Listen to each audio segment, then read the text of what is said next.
राम मंदिर के शिखर पर ध्वजारोहण का रिहर्सल किया गया। 25 नवंबर को होगा ध्वजारोहण। पीएम मोदी राम मंदिर के शिखर पर करेंगे ध्वजारोहण।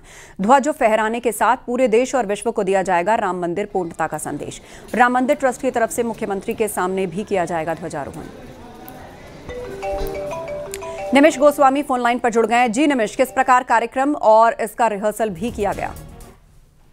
देखिए, क्योंकि 25 नवंबर को राम मंदिर के पूर्णता का संदेश देश के प्रधानमंत्री अयोध्या से पूरे विश्व को देंगे। ऐसे में आज जो मुख्यमंत्री के आगमन के पहले एक बार राम मंदिर ट्रस्ट और जो भवन निर्माण समिति के चेयरमैन हैं, लोगों की मंशा थी कि कहीं ना कहीं इसका पूर्वाभ्यास किया जाए। शायद यही वजह है कि एक बार फिर से इस ध्वज का जो ध्वज पताका राम मंदिर के शिखर पर लहराया जाना था, इसका जो है वो रिहर्सल किया गया और पूर्वाभ्यास में बाकायदा कितनी देर में ये ऊपर पहुंचेगा, कैसे इसको फहराया जाएगा। क्योंकि पहले ये 11 किलो का था, इसमें वजन को लेकर के थोड़ा बदलाव किया गया है और अब ये 7 किलो का ध्वज है जो 11 फीट चौड़ा और 22 फीट लंबा है। इसके साथ ही इस पर भगवान राम के राज परिवार की जो वाल्मीकि रामायण में उल्लेखित है उस हिसाब से कोवेदार वृक्ष का प्रतीक लगाया गया है। साथ ही चूंकि भगवान राम सूर्यवंशी थे, ऐसे में सूर्यवंश और ओमकार का भी एक प्रतीक चिन्ह उस पर लग रहा है। फिलहाल जो ध्वज है ये पूर्वाभ्यास किया गया और अभी एक बार और मुख्यमंत्री जब लगभग 2:30 बजे अयोध्या पहुंचेंगे, इसके बाद मुख्यमंत्री के बैठक के पहले भी एक बार ये ध्वज को पताके को उनके सामने लहराया जाएगा, ताकि ये स्पष्ट रहे कि किस तरीके से एक ध्वजारोहण होना है और कैसे पूरे विश्व को पूर्णता का संदेश जब मुख्य प्रधानमंत्री यहाँ से देंगे तो उस दरमियान क्या क्या कार्यक्रम होंगे, इन तमाम बिंदुओं की जो चर्चा होनी है उस पर बैठक के पहले मुख्यमंत्री के सामने एक बार फिर से ध्वज पताका लहराया जाएगा। फिलहाल ध्वज पताका को लहराने के साथ ही ये बात स्पष्ट हो गया है कि हल्के केसरिया रंग का यह ध्वज राम मंदिर के शिखर पर लहराता हुआ विजय ध्वज के रूप में जाना और पहचाना जाएगा और पूरे देश और विश्व को ये रामलला के मंदिर की पूर्णता का संदेश देगा। ये 500 वर्षों के संघर्ष का विराट सुखद परिणाम राम मंदिर के शिखर पर लहराता हुआ नजर आ रहा है। जी बिल्कुल, आप नजर बनाए रखिए। जानकारी के लिए बहुत शुक्रिया। आज सफलतापूर्वक इसकी रिहर्सल की गई और 25 नवंबर को प्रधानमंत्री मोदी ध्वजारोहण करेंगे। सभी मंदिरों में वो जाकर प्रार्थना करेंगे और विशेष रूप से उन्होंने आग्रह किया है कि सभी ऋषियों के उनके प्रार्थना के समय पूरी व्यवस्था पुजारी इत्यादि की होनी चाहिए। वो तो यद्यपि पुजारी वगैरह तो रहते हैं, लेकिन यह कार्यक्रम में संकेत है।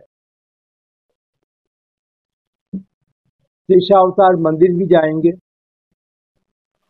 और उसके बाद प्रधानमंत्री जी का कार्यक्रम मंदिर में होगा, आप सभी जानते हैं।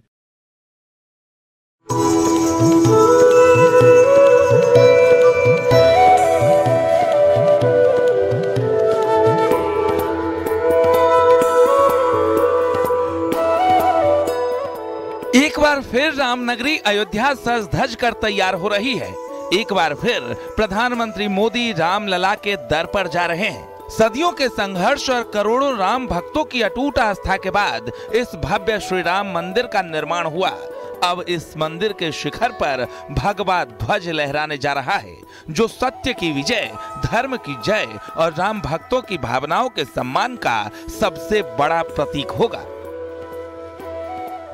25 नवंबर को ध्वजारोहण कार्यक्रम को लेकर तैयारियां युद्ध स्तर पर चल रही हैं। 25 नवंबर को देश के प्रधानमंत्री 11:55 के शुभ मुहूर्त पर राम मंदिर के शिखर पर ध्वजारोहण करेंगे। लगभग 11:55 से और 12:30 बजे तक का जो समय है वो बहुत ही शुभ है और इस लिहाज से सभी धार्मिक अनुष्ठान 20 नवंबर से शुरू कर दिए जाएंगे, जिसमें बाकायदा सरयू के तट से कलश यात्रा राम मंदिर परिसर तक लाई जाएगी और इस कलश यात्रा के साथ धार्मिक अनुष्ठान का दौर शुरू हो जाएगा। 20 नवंबर को भव्य कलश यात्रा निकाली जाएगी। सरयू नदी से जल लेकर राम जन्मभूमि मंदिर तक कलश यात्रा निकलेगी। 25 नवंबर को मंदिर शिखर पर ध्वजारोहण होगा। ध्वजारोहण समारोह में पीएम मोदी मौजूद रहेंगे। ये ध्वज मंदिर की पूर्णता का प्रतीक होगा। 25 नवंबर को राम मंदिर के शिखर पर भव्य ध्वजारोहण समारोह की तैयारी चल रही है। इस ऐतिहासिक आयोजन में प्रधानमंत्री नरेंद्र मोदी शामिल होंगे और इसके शुभारंभ के लिए 20 नवंबर को कलश यात्रा निकाली जाएगी। पूरे शहर को सजाया जा रहा है, जिसमें फूलों, लाइटों और तोरण द्वारों से भव्यता आ रही है। 25 नवंबर को विवाह पंचमी के शुभ तिथि पर देश के प्रधानमंत्री राम मंदिर परिसर से ध्वजारोहण कर पूरी दुनिया को राम मंदिर निर्माण की पूर्णता का संदेश देंगे। और इस दरमियान लगभग 6000 से ज़्यादा विशिष्ट अतिथि राम मंदिर परिसर में मौजूद रहेंगे और इस मौके के साक्षी भी बनेंगे, जिसमें 1000 से ज़्यादा साधु संत हैं और 5000 लोग वो लोग हैं जो पूर्वी उत्तर प्रदेश के जो समाज की सेवा में धीरे धीरे लगे हुए हैं। राम मंदिर की धर्म ध्वजा केसरिया रंग की होगी, आकार त्रिकोणीय होगा, लंबाई 22 फीट, चौड़ाई 11 फीट होगी। 42 फीट लंबे खंभे पर ये ध्वज लगेगा। ध्वज के 360 डिग्री घूमने वाली व्यवस्था की गई है। 190 फीट की ऊंचाई पर ये ध्वज लहराएगा।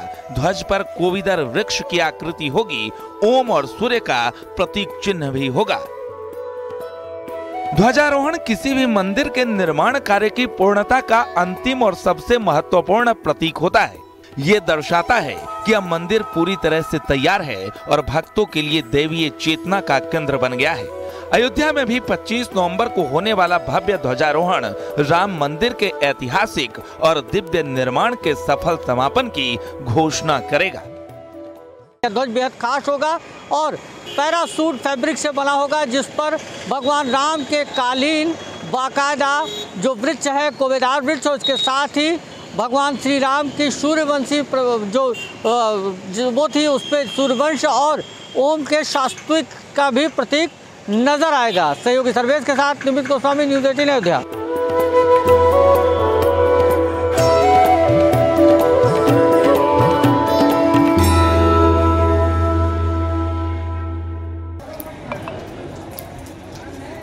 शिखर पर ध्वजारोहण का रिहर्सल, तस्वीरें आपको दिखा रहे हैं। 25 नवंबर को ध्वजारोहण होगा।